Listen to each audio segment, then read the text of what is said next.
Et le choix d'Apolline Matin, ce matin, c'est de revenir sur ces nouvelles accusations, 9 nouvelles accusations, agression sexuelle, viol, un cas d'inceste présumé contre l'abbé Pierre. Bonjour, monseigneur Éric de Moulin-Beaufort. Bonjour Apolline, bonjour à tous et à toutes. Merci d'être avec nous ce matin sur RMC. Vous êtes le président de la conférence des évêques de France, la parole de l'Église ce matin. D'abord, votre réaction lorsque vous avez appris ces nouvelles accusations. Ça porte à 33 témoignages effrayants contre l'abbé Pierre. Et en plus, il y en a d'autres qui sont présumés, non encore complètement vérifiés.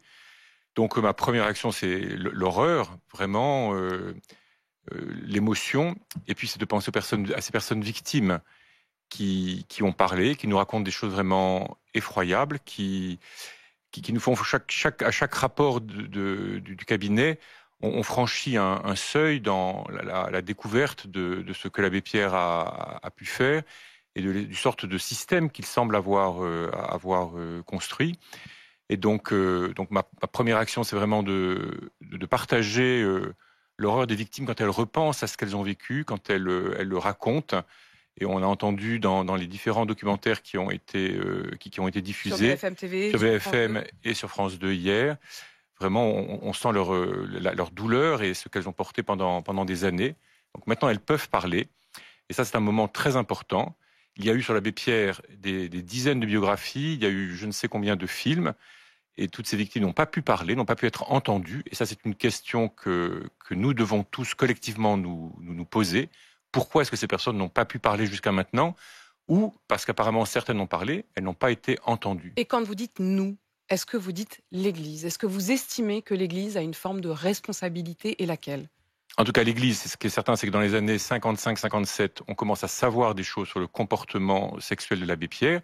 Il inquiète beaucoup.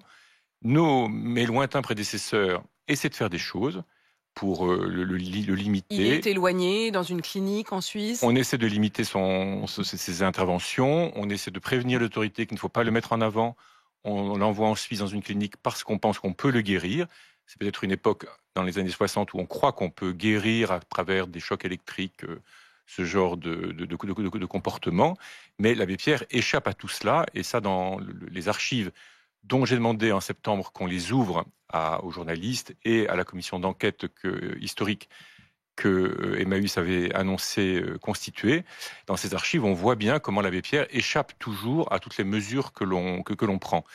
Mais quand je dis nous, ça veut dire collectivement la société. L'abbé Pierre a été un personnage public. Il a été 16 ou 17 fois la personnalité préférée des Français.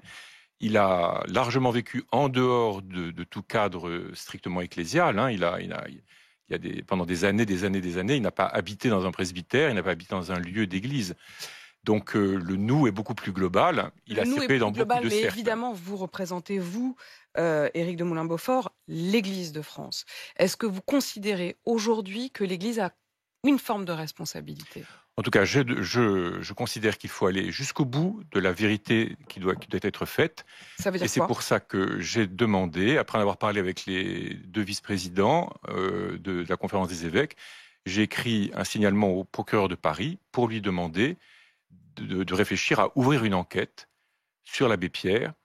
Un avocat nous a expliqué qu'il était possible de le faire de manière à ce qu'on puisse enquêter sur d'autres victimes, sur d'éventuels complices, et puis sur des non-dénonciations, de manière à ce qu'on puisse avoir la vérité. Parce que le parquet a des moyens d'investigation qu'une commission d'enquête historique, comme celle qu'a réunie Emmaüs et qui est nécessaire aussi, mais une commission d'enquête historique n'a pas de moyens d'investigation. Vous saisissez donc, monseigneur Éric de Moulin-Beaufort, la justice? J'ai saisi la justice.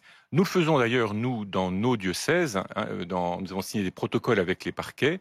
Et souvent, les procureurs demandent que même lorsqu'un prêtre est décédé, si nous recevons des accusations, ils demandent qu'on leur fasse connaître de manière à ce qu'ils puissent enquêter, eux, de leur côté, s'ils le jugent nécessaire. Donc la même règle s'applique aussi pour l'abbé Pierre.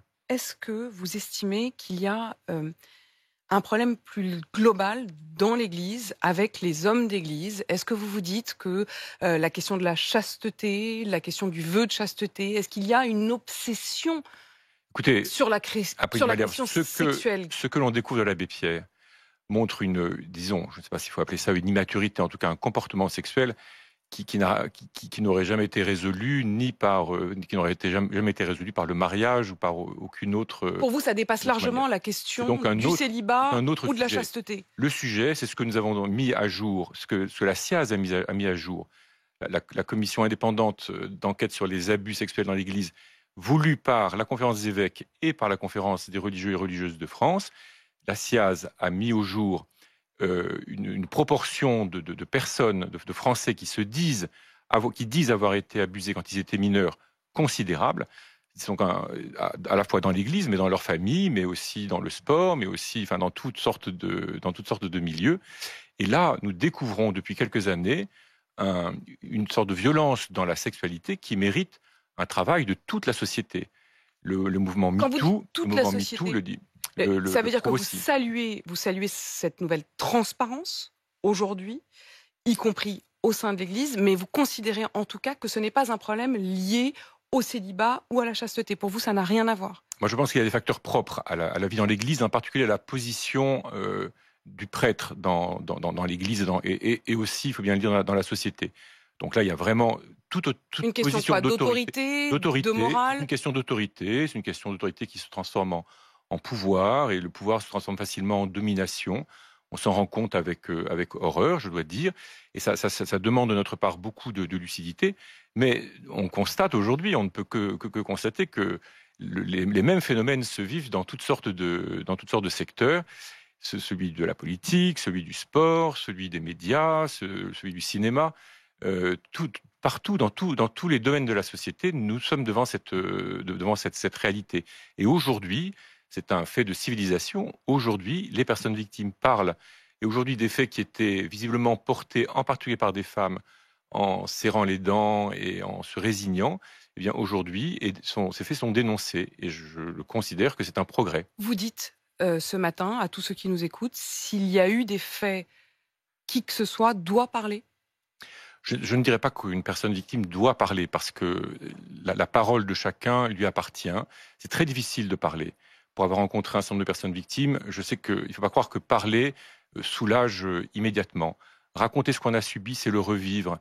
Raconter ce qu'on a subi, c'est dévoiler qu'on a été en position de faiblesse. Il faut respecter le temps des personnes victimes. Et un des enjeux pour notre société, c'est de créer des lieux d'attention, des lieux d'écoute, où les personnes victimes puissent parler pour de vrai. Et comme je le disais tout à l'heure, il est frappant concernant l'abbé Pierre que tant de biographes se sont intéressés à lui, tant de cinéastes ont fait des films sur lui, sans que jamais une personne victime n'ait pu se sentir autorisée à parler réellement. Monseigneur Éric de Moulin-Beaufort, vous nous le révélez donc ce matin, vous saisissez la justice. D'ailleurs, ont-ils commencé à vous répondre, puisque vous dites que vous avez fait ce signalement? À ma connaissance, nous avons déposé ce signalement mardi. Je ne crois pas que nous ayons encore eu une réponse. Une dernière question. Vous avez entendu la déclaration de politique générale de François Bayrou. Il n'a pas mentionné la loi sur l'euthanasie. Certains, comme Yaël Braun-Pivet, s'en désolent. Est-ce que vous êtes soulagé aujourd'hui? En tout cas, pour ma part, depuis des années que l'on parle de ce sujet, ce que j'essaie de dire, c'est que le plus important, c'est de reprendre le projet de notre hôpital.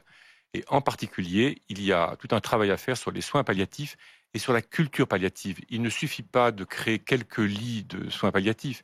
Il faut, dès le point de départ de la formation des médecins, les aider à prendre en charge la douleur et à l'accompagner réellement. On a aujourd'hui, semble-t-il, des moyens dont on ne disposait pas il y a quelques années. Il faut que cette culture pénètre tout notre système hospitalier. Et en fait, ce qui est en jeu, c'est quelle société voulons-nous? Comment est-ce que nous sommes prêts mutuellement à nous accompagner? Est-ce que nous sommes prêts à écouter les personnes victimes d'abus sexuels, de violences sexuelles, d'agressions sexuelles qui se dévoilent dans toutes sortes de lieux et de milieux? Est-ce que nous sommes prêts à accompagner les personnes malades jusqu'au bout de leur vie et à le faire dans les meilleures conditions possibles? Accompagner la souffrance. Merci en tout cas, Monseigneur Éric de Moulin-Beaufort, d'être venu ce matin sur RMC pour cette première réaction donc, de l'Église aux dernières révélations contre l'abbé Pierre. Vous êtes à la tête de la conférence des évêques de France et vous nous le dites ce matin, vous avez donc saisi la justice. Merci à vous. Il est 7h51 sur RMC.